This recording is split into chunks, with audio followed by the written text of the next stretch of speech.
The broadcast is now starting. All attendees are in listen-only mode.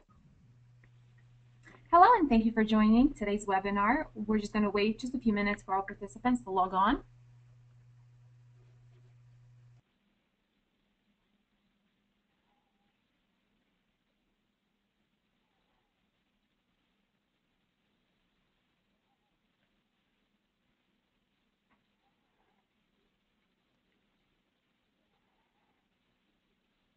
Hello again. At this time, I'd like to welcome everyone to our webinar focused on turning unstructured data into relevant data with StoredIQ. My name is Desi Shao, and I'll be your webinar moderator. Before we begin, I would like to review a couple of housekeeping items and let you know how you can participate in today's webinar. So we've taken a screenshot here to show you an example of the GoToWebinar attendee interface. Please note that all attendees are in listen-only mode. If you wish to ask a question, please use the question box located near the bottom of the control panel. Throughout our presentation, we encourage you to interact with our speakers by typing in questions, comments, and feedback utilizing the chat function. We will answer all questions after the presentation. Today's webinar is also being recorded, and the session will be available for download on our website at www.btrgroup.com. I'd like to take this time to introduce our speakers for today. Russ Clark is the Information Governance Specialist at BTRG. Russ specializes in information lifecycle governance, enterprise contact management, and information management. Our next presenter is James Shallhouse.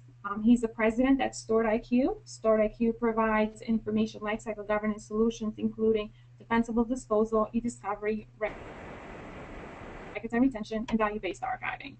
Our third presenter is Jerry Wagger. Jerry is a worldwide software sales leader at StoredIQ. He specializes in information lifecycle governance and business partner channels. So without further ado, we will now get started with the presentation. Thank you again for joining us, and I'll pass this webinar to our presenter, Russ Clark. Thanks, Desi, and thanks everybody for joining us today. I just wanted to quickly introduce BTRG to everyone, and if you're not familiar with our work and kind of why we feel that we are a good fit to present this material along with our partners from IBM and StoredIQ.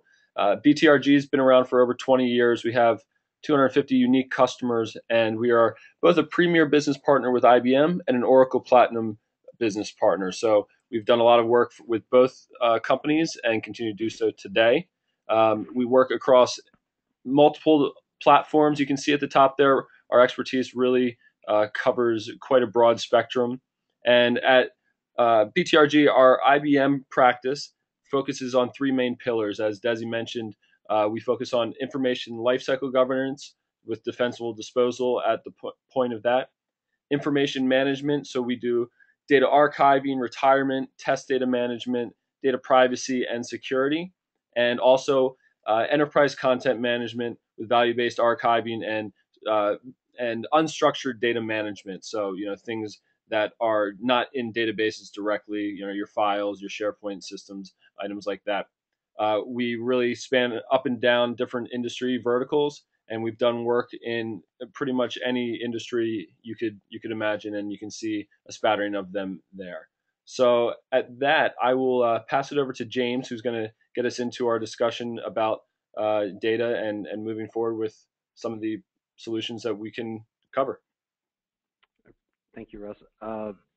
My name is James Shallhouse, and I was the founder and president of StoredIQ that was purchased by IBM earlier this year. And we are a component of their ILG, their Information Lifecycle Governance offering, and we're actually a key component that is sort of a fabric, if you will, that ties a lot of the program's core component pieces of ILG together for IBM. And I think you'll kind of see that as we go through today's presentation. I'm going to spend some time on the IBM's ILG program and what the philosophy is behind it, the market problem, and our approach to solving it. And then I'll talk about the solution tour, about IBM's component pieces, and where we fit in, and our different solutions. And I'll talk about some customer use cases. I find these to be helpful when talking to customers and potential customers, because they can relate to a lot of these problems, and the solutions are varied. So cover a wide gamut of things I think you'll recognize in your own enterprises.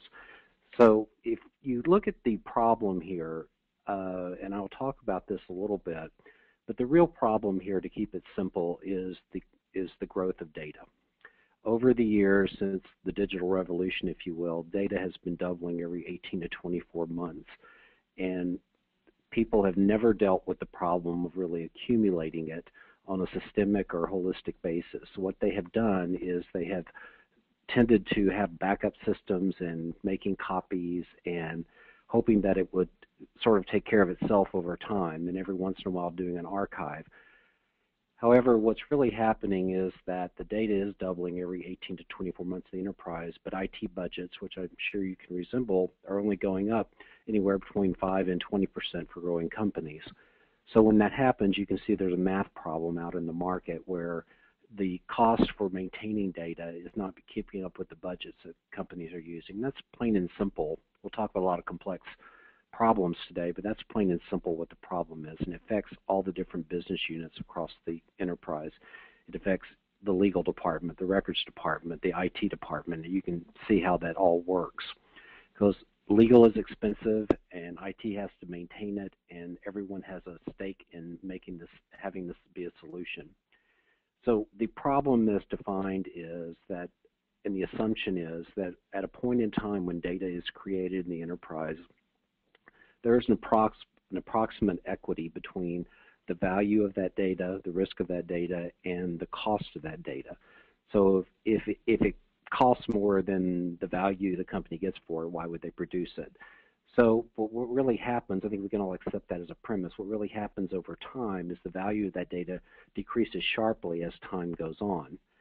But historical processes within companies don't allow for that change. So value goes down as the context for that data goes down, and the context being things like assumptions that went behind creating that data, market conditions, things like that. But the cost stays the same because you're still maintaining the data and storing the data, and so the cost really hasn't changed or all gone down minimally. But the risk has gone up because your inability to be able to find that data when you need it, and the liabilities it may expose your company to. So in essence and in summary, the problem is the growth of data within the enterprise and how it affects the different departments. And just there are ways that decrease. James, just to jump in real quick, that's something that we see oftentimes is that the problem gets, I guess, almost swept under the rug because it's not one department's problem. It crosses through the business units and no one really has the ownership of it. And that's a lot of times the most difficult aspect is getting the right people in the room to make this decision. So I think it's important to recognize that it is more than just one department's project to hold on to. And that's the biggest first step is getting the right people in the room to discuss it. That's true, Russ. And I think the audience will see that when we get more into the use cases, and I think they can even reflect on their own experiences. But the main objective of this program is, from IBM's perspective, is to right-size, if you will, the cost and the risk of that data to the value. As the value decreases, you ought to be decreasing the risk and decreasing the cost. And that's what we're trying to convey in this slide. So as the value goes down, you can delete your cost and risk by actually increasing the value of the data that you have, decreasing that gap by understanding what data you have and being able to do analytics on it, archiving and tiering, which means basically put it on cheaper storage, put it in manageable retentions, or dispose of it, which is really where there's a lot of cost savings for the company. So if you look at this slide, this is really a simple, there's two problems with data in the enterprise. If you're going to look at it, it's the data that you've accumulated over time, the data you currently have in the enterprise, and how big it may be. And there's going to be the data that you're creating in the future, because if you remember, the data is doubling every 18 to 24 months. So there's two problems to deal with. One is, how do I deal with what I have, and how do I deal with what I'm creating in the future? And our solution approaches both of those, and we'll talk about that a little bit here.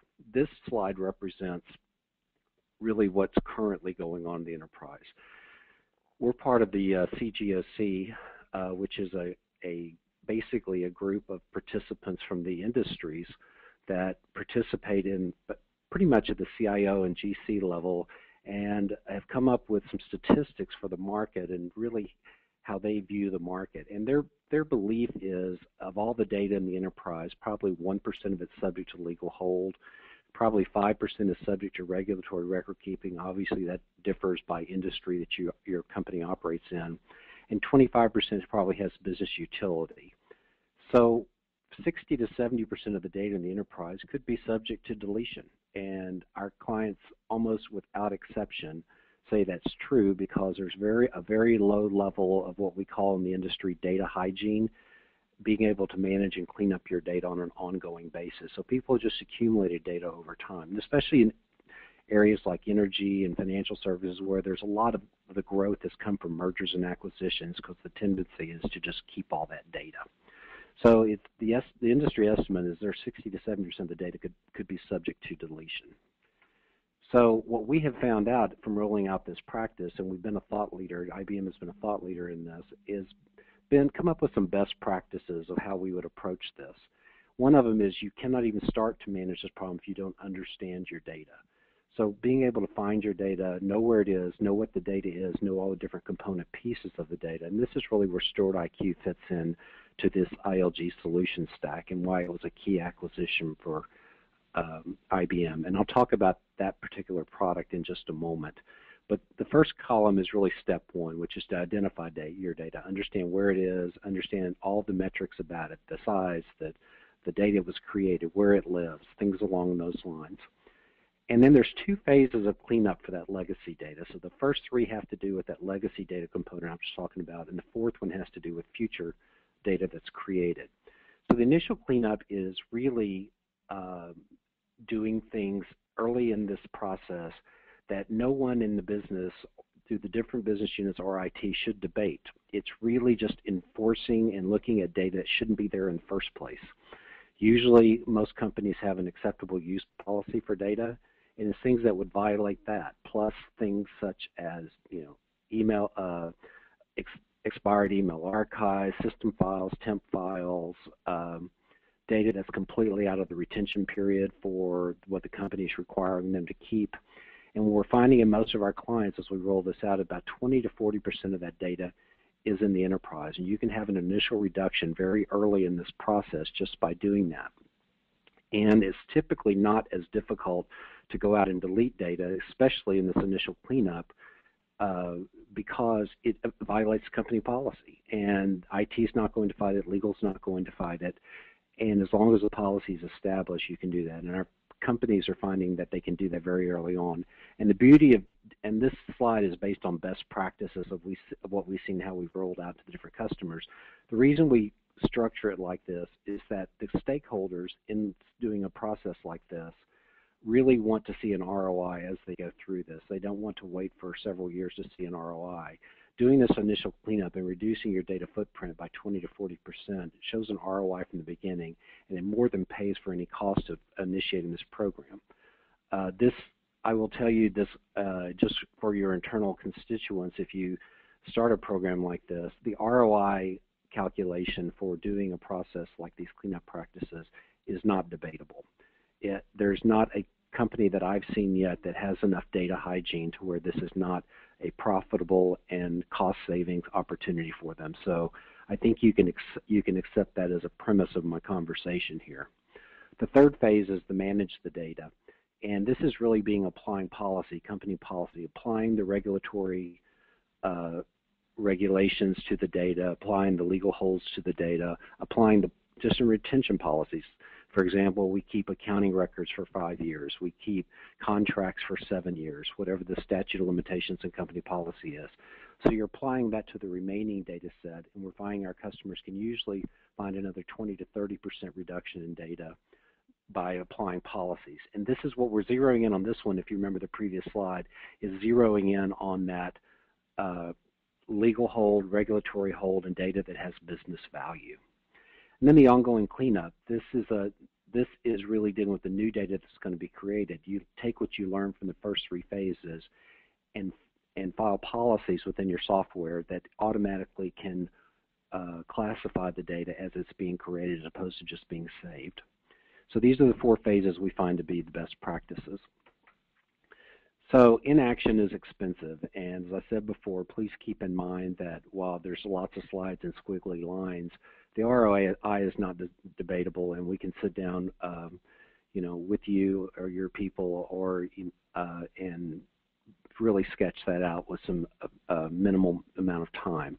But growth is out of control, and the volume of the data really undermines any reliability of the data. You can't realize value from data if you don't know what you have. And when you find out what you have, it's usually that most of it is worthless to you anymore. So this affects everyone. It affects you when you're trying to produce data for litigation or for records or any of those other use cases. So what we're saying here, and this is the two use cases I discussed earlier, where you have a legacy data set on the left and what you need to be doing to go out and manage that data.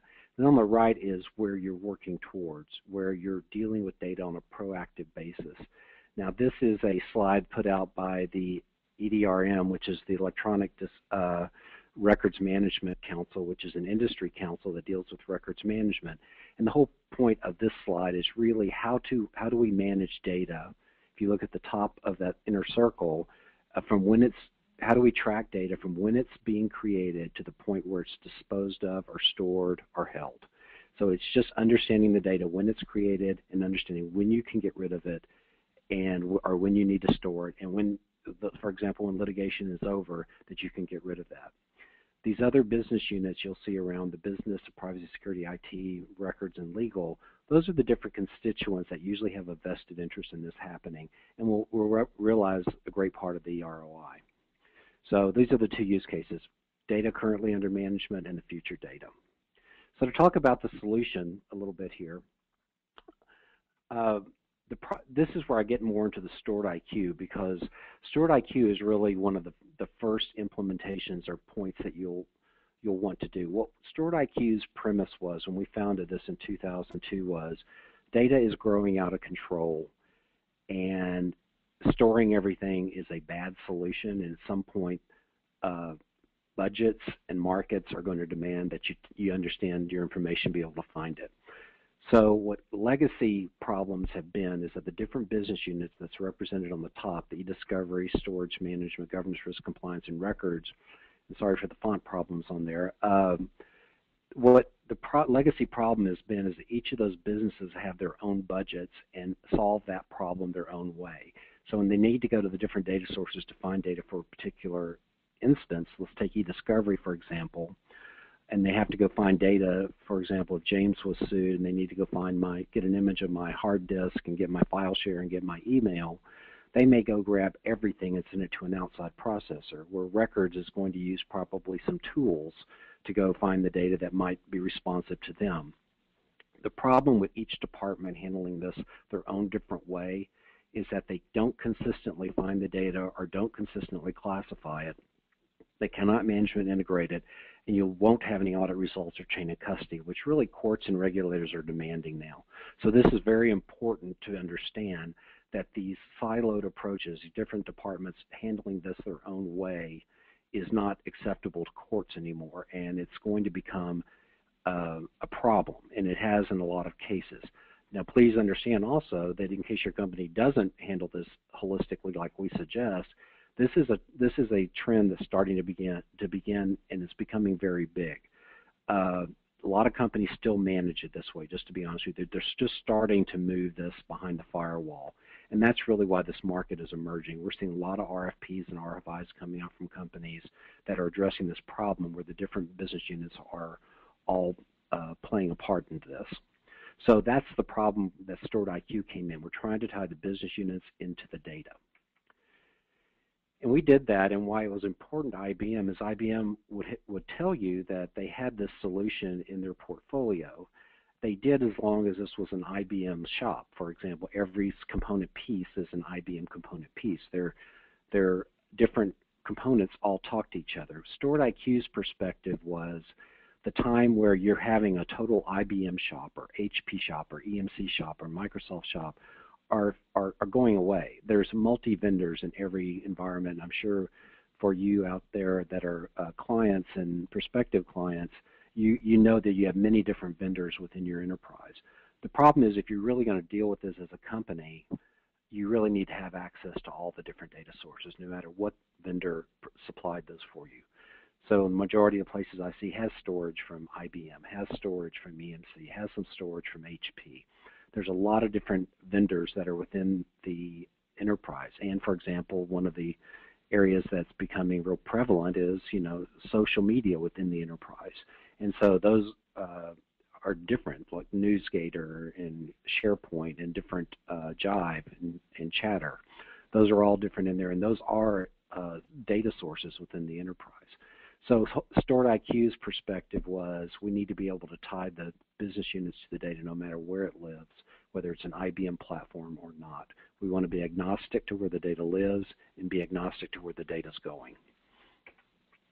So the ecosystem that we look at it, and this is what the IBM solution is based on, this is how StoredIQ fits in the enterprise. On the left are the different employees. We call them knowledge workers in our nomenclature. The different employees are constantly talking to the data sources on a day in, day out basis. And they're writing data to it, reading data from it. There's a full tsunami, if you will, of data being created on a daily basis. And it's going and coming from a lot of different places.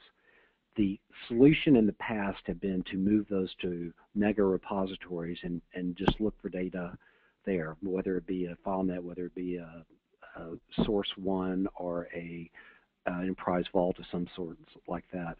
But you're moving the data to the technology. What we're saying here is every time you do that, you're hurting the productivity of your employees within the enterprise. So the employees should not even have to worry about how you're finding data for the business units. They should do their job and do their production. What we do is we go out and talk to the data sources. StoredIQ goes in and ties in the different data sources, understands that data, moves data that needs to be moved to a retention server, for example, the legal hold and regulatory hold data that we talked about. And the business units, with their applications or with their queries, will go to StoredIQ and not farther down the line. Therefore, they're all accessing the same database, and they're all getting the same answers if they're asking the same questions. So this is the ecosystem as we see it in the enterprise with StoredIQ. And this is what IBM loved because they have a lot of pieces and applications that can tie into StoredIQ and help manage that data. So this is that was the StoredIQ ecosystem. This is really the IBM ecosystem. And I call this to my clients a headache slide because obviously IBM's a large company, can solve most every problem, but it's real simple, and I'll keep it simple to you. There's the data sources in the enterprise, the data infrastructure, and this is where StoredIQ fits in. We talk to all the different data in the enterprise. We have a product called Atlas to help manage that whole lifecycle governance. If you remember, I talked about understanding the data from when it's created to when it's disposed of. Atlas goes and applies policies to data. So that's where we put in the information about we need to keep a contract for 7 years or keep this, for 5 years. That's how you apply policy. And everything else fits in between it. So you understand your data and you understand what to do with it. The component pieces we talk about are policy execution, which means how do we apply for e-discovery, how do we do identification and collection, how do we apply policy, how do we syndicate it across the enterprise, how do we manage it for records and for legal hold. So that's the policy execution. Those are applications that we use. And lastly is how do we syndicate it across the enterprise. So if you have different data centers across the world, how can you consistently apply the same policy to those data centers? But it's a very simple process. Understand where your data is and manage it.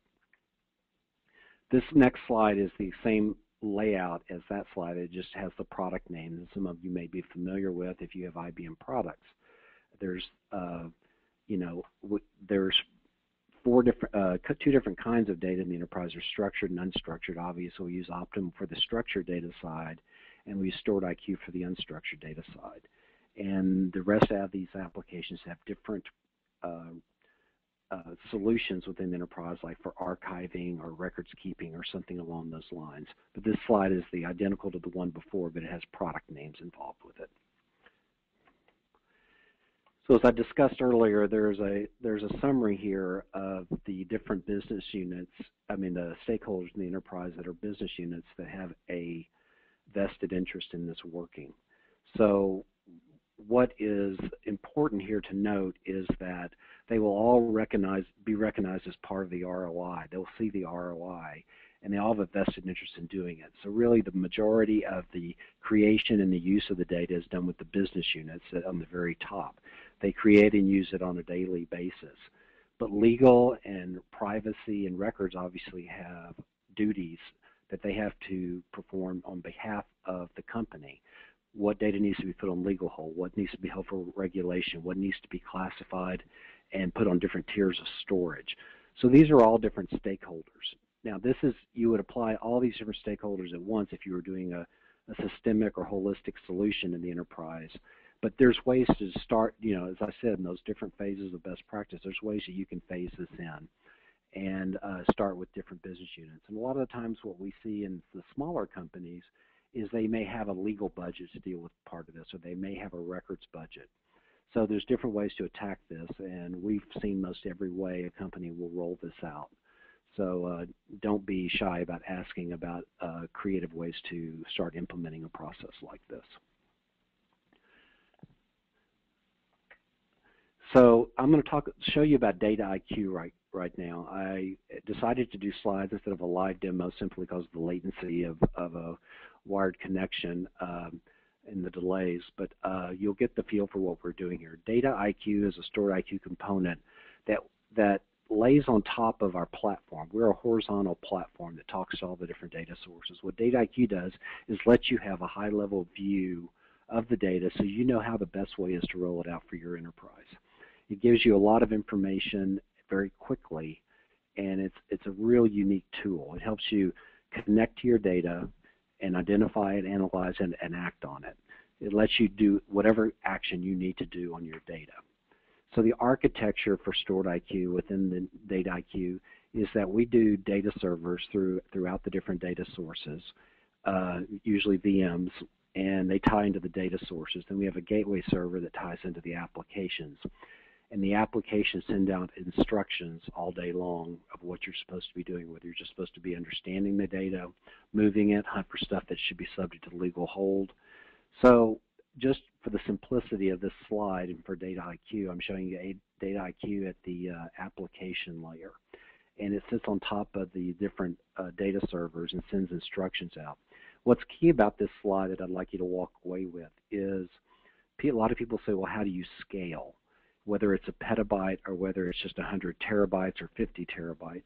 The answer is a StoredIQ, and the way we're architected, the latency, the time, the increase in the time to understand that data is really in parallel. It's not going to be algebraic for the size of the data, because we set up data servers that run in parallel, and StoredIQ sends down instructions so it hits all the data sources at once.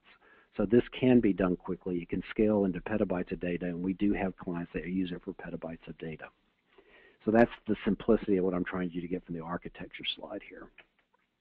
So StoredIQ gives you this particular screenshot shows you a tree grid of all the information in an enterprise. So let's talk about some of these component pieces, and I don't know if you can see my arrow, but I will assume you will. If not, you can follow along. On the left-hand side is the info set. The info set is how you define your data within the enterprise. This is all objects. This means all data.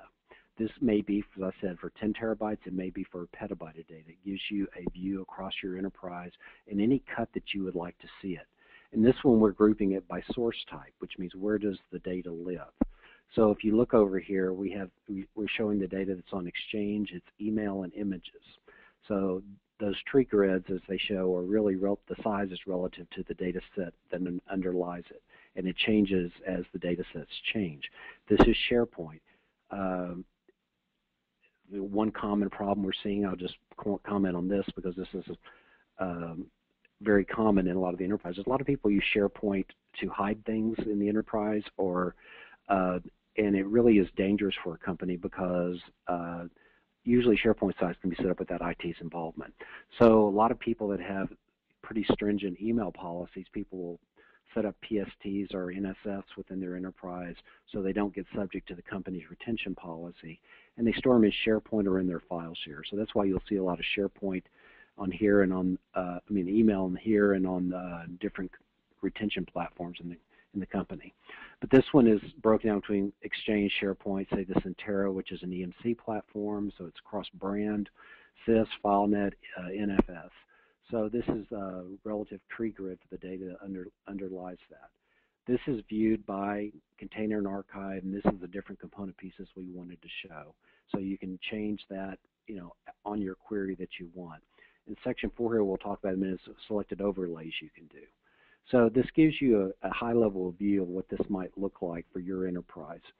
And this gives you a single dashboard of what you might see if you were running StoredIQ. So the second slide here is starting taking a look at a deeper level of what might be relevant for you to decide how you want to start managing the data. So we ran this one, if you look over here, by source type by last access view.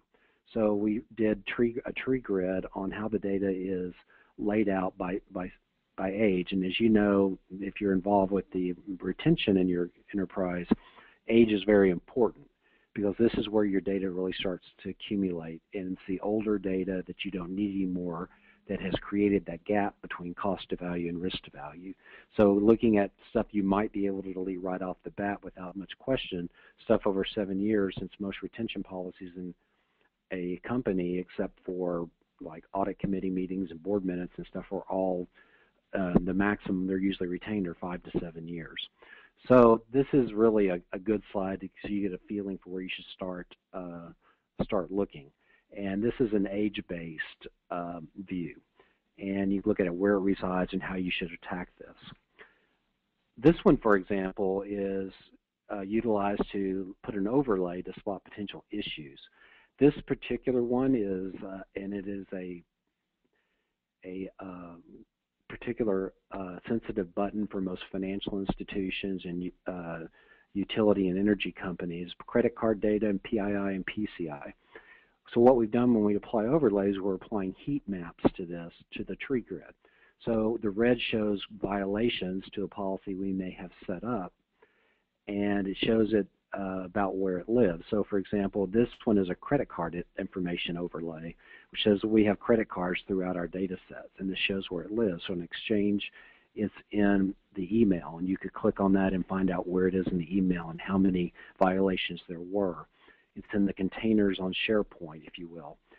And these are the different locations it has. You can do this for credit card information or any type of policy you want to set it up. So let's go to the next slide, which is a deeper dive. People commonly use it for social security numbers, credit cards, employer IDs, bank accounts. You can set this up how you would like to set it up.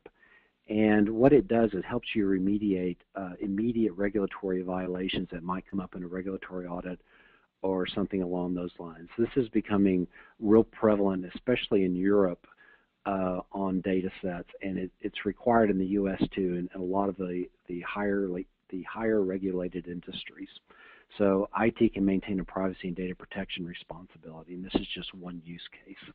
So I think you can kind of see from these slides how StoredIQ fits into the solution. So if you're looking at this is one component I also wanted to talk about, and I won't spend a lot of time here, but a lot of the things that StoredIQ, I've been talking to you about for StoredIQ and StoredIQ to date, have been very binary, very black or white, if you will, and it's policy driven. Is it this age? Is it sitting here? Is it this size? Stuff that's very absolute and a truism.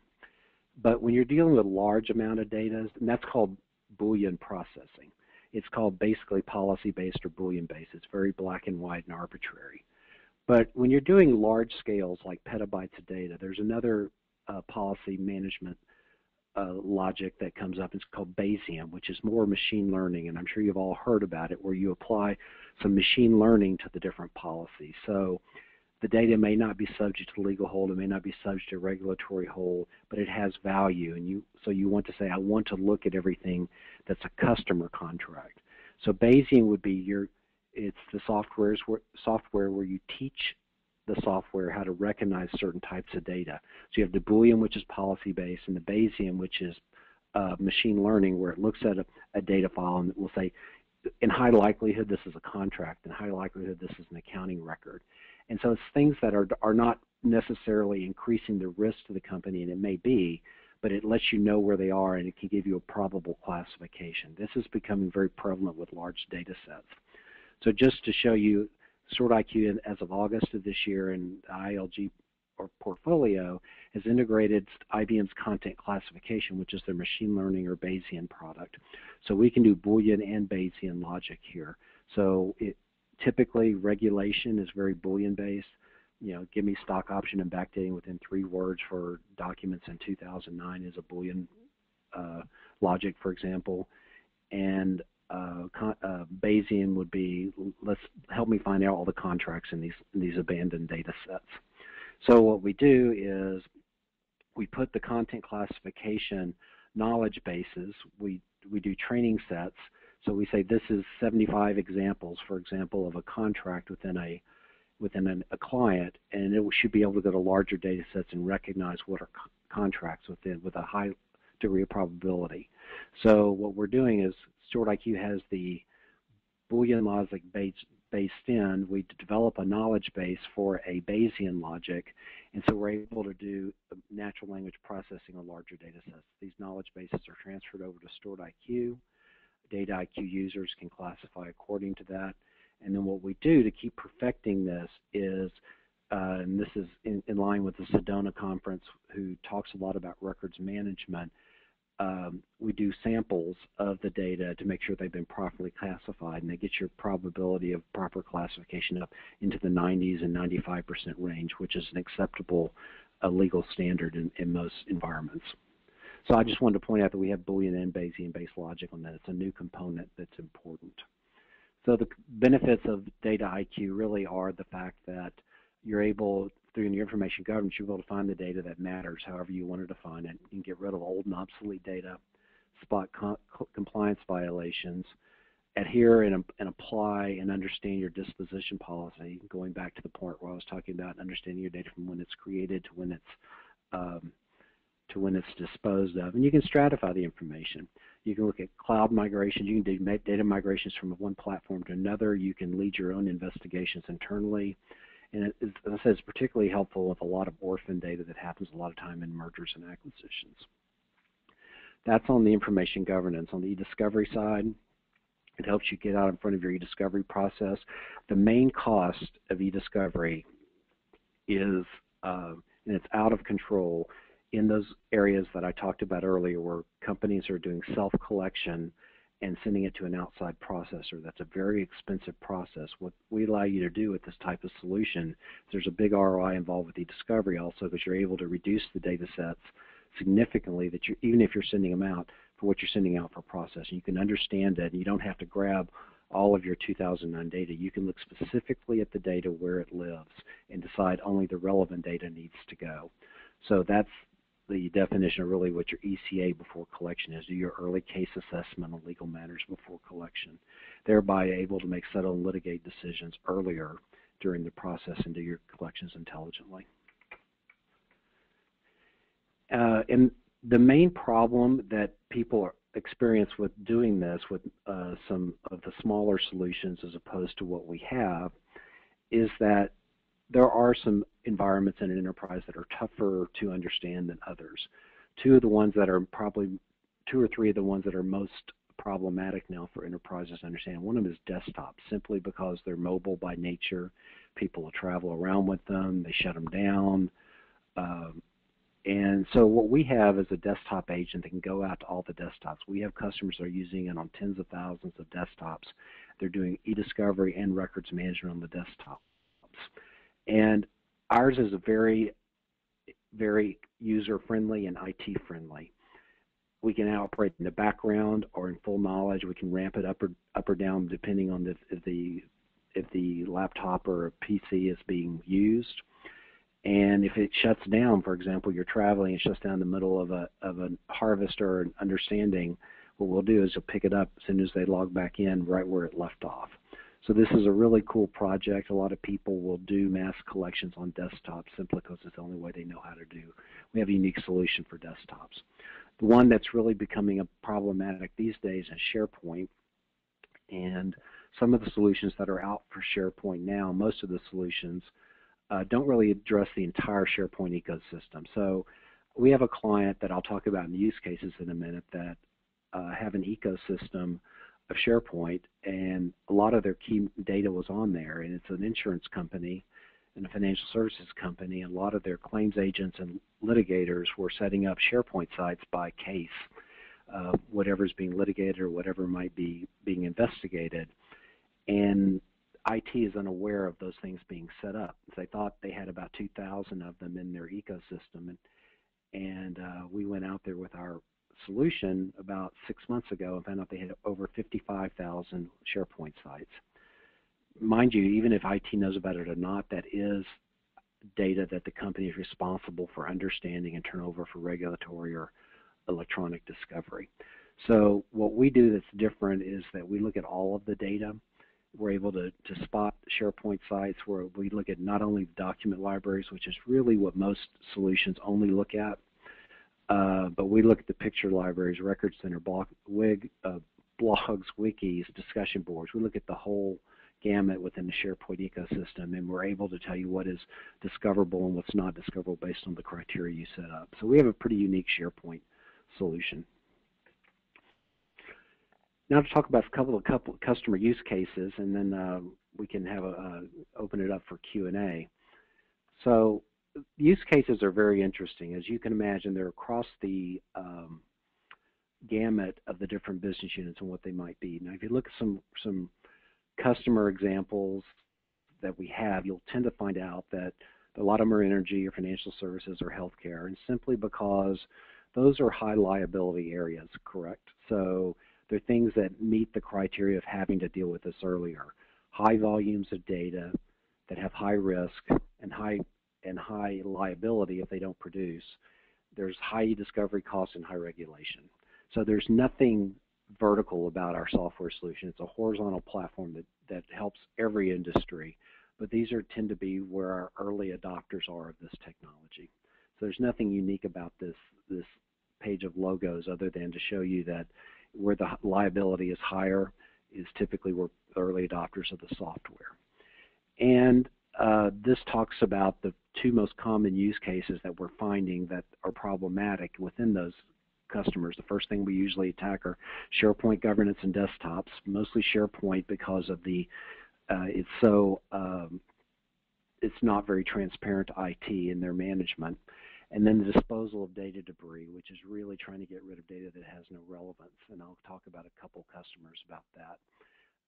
The reason that's becoming important is that this has liability to the board of directors and the executive management and the cost factor, but the liability that you're exposing your management team to is being accepted by a lot of the boards. And they're saying, you know, we spend a lot of time and money developing records and compliance policies for our internal data management.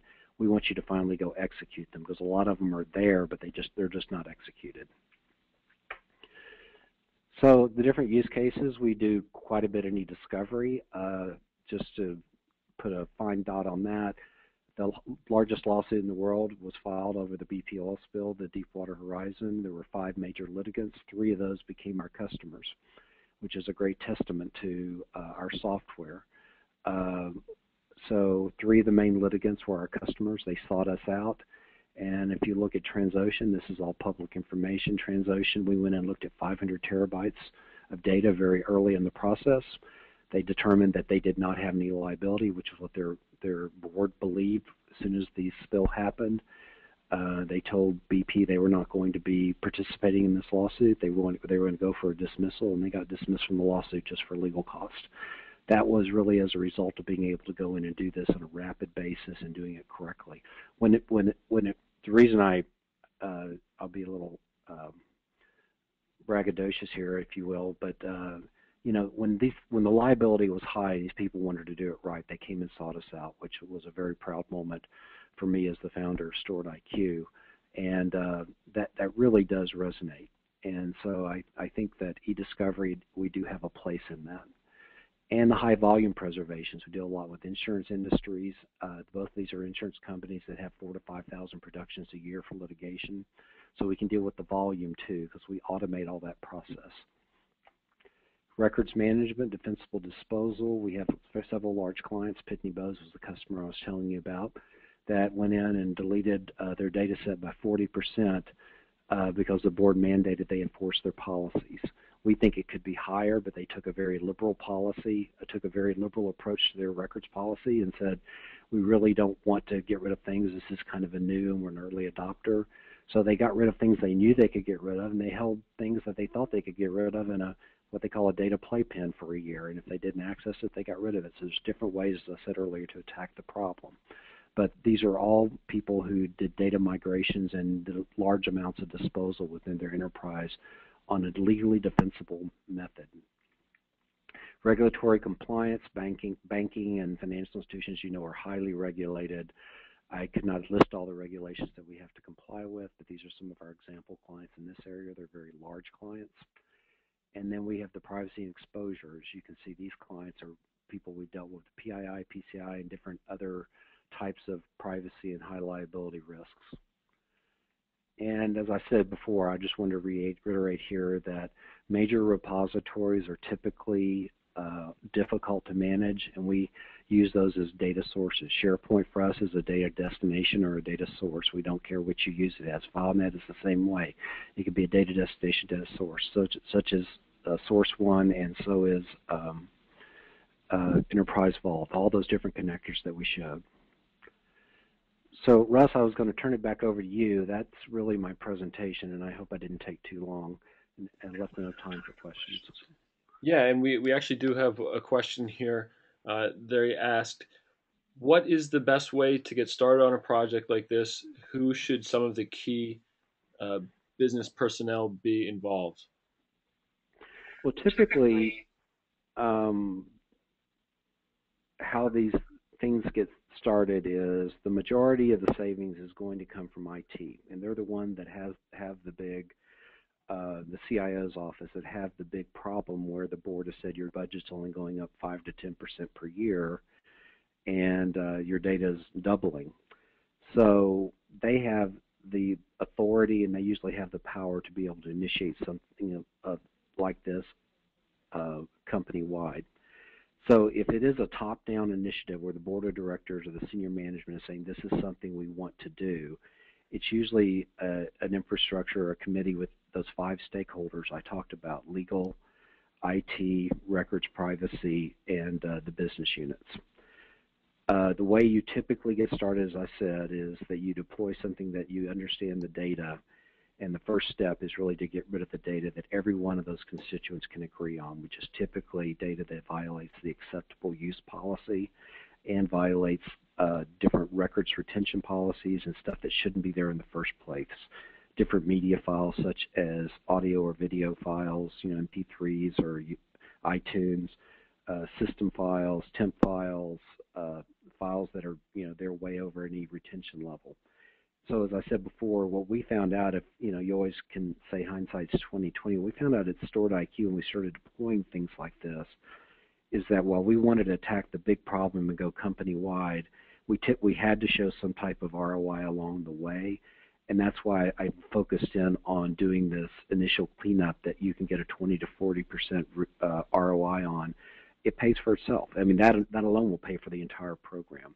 The third phase that I discussed in the best practices is really we start applying policy, and that gets a little tougher because you have to bring in the different business units to find out what accounting believes is an accounting record and things like that. So there's a phased-in approach. I hope that was responsive, Russ. Yeah, I think that's a good response. And you know, I think you hit the nail on the head when you talk about getting that immediate return on investment. You know, we kind of have a saying at BTRG: think small, act fast, and act now. Because or I'm sorry, think big, act fast, and act now. Because you want to keep the big picture in mind, but you need those quick wins to build momentum and to fund ongoing projects. If you really want a full ILG project to pan out, you need to have the backing of all the key stakeholders, and you need to prove that it's working with quick wins like this. And I will add another thing to get started. BTRG actually offers a what we call a data health check. And what we'll do is we can come in and basically test drive StoredIQ with your data and show you some of the results you can look to get from it. So, we can run it and show you how much data you have, where it resides, and when it was last accessed. We can show you how much unnecessary data you have, and if any of the data is subject to compliance. So that's a real small, short engagement that we do just to kind of give you a taste of what StoredIQ can do, and can really show you how you can get that quick win, and probably give you a pretty good idea of what kind of return on investment you can look at it pretty quickly. No, Russ, and another thing I'll just point out briefly is that, and I'll do a shameless plug for BTRG, but what we find works best in best practices also is to have someone independent of the company running it. If this becomes an IT or a legal project, it becomes one of many projects and can always get reordered by, there's a lot of people that have veto power over it, is what I'm saying. I think having someone independent like a BTRG, we're a software company, IBM's a software company. Having someone that's a domain expert and an industry expert and is a trusted advisor like a BTRG is a great way to go in there, because the ROI calculator we do pays for, it more than pays for all of this, and you can maximize even a greater amount by having someone independent take an independent look at it. I will tell you that, something I would encourage you, if you're serious about this, is to work with someone like a BTRG and with us, and we can help you with doing ROI calculation, because we do have industry practices of how much storage costs per terabyte all in, with the storage costs, the personnel, the bricks and mortar it costs to house that. We have all those types of assumptions that we can apply metrics to. Yeah, and again, I would agree with you. I think one of the I wouldn't say hurdles, but maybe one of the hiccups that we run into when we're working on ILG projects with large organizations is that ownership, and finding, again, like you said, if just one department owns the project, you're not always going to get the full buy-in. So having someone like BTRG to come in and kind of manage that project and making sure that everyone is involved, that's the best way to go about it. And we know who needs to be involved. We know what questions need to be asked, and we know how to get the project done and show you that return on investment quickly. So there's, just to add one more thing, you kind of say, where does the ROI come from? We look at 4 key components for the ROI. We look at the structured data, obviously, and we look at the unstructured data. We look at e-discovery, and the one that people often overlook that we look at, the 4th one, is application decommissioning. So especially for larger companies, there's a ton of software that they have that does the exact same thing. And when they find out they consolidate on a platform, they can get rid of servers, get rid of stored data. It is a surprising amount of savings too. So those are the 4 key components that we look at when we look at ROI. And what is good about that when we look at ROI is that it's based on the numbers usually the customer gives us. We can offer some industry metrics, but you can give us, if you track this, your own information, and we can help you justify an expend or a program by looking at your own data, and then it becomes somewhat indisputable. Great. So that was the end of the questions. James, if you don't have anything else to add, that's going to conclude our webinar. And I wanted to thank everyone for taking the time out of their day to join us. And like I said, we have a data health check that we can come in and show you some quick ways to get return on investment on a project like this. We will also be at IBM's IOD conference in November. If anyone will be out there, we are at booth 320, and we'd love to see you and talk about this topic in a little bit more detail. And thanks everybody for attending. You can check out our website at btrgroup.com or shoot us an email at the address on your screen, and we'll be happy to talk. James, you have anything else to add? No, that's great, and thank you all for inviting me to speak today. Yeah, thank you. We really appreciate it, James. All right, thanks everybody.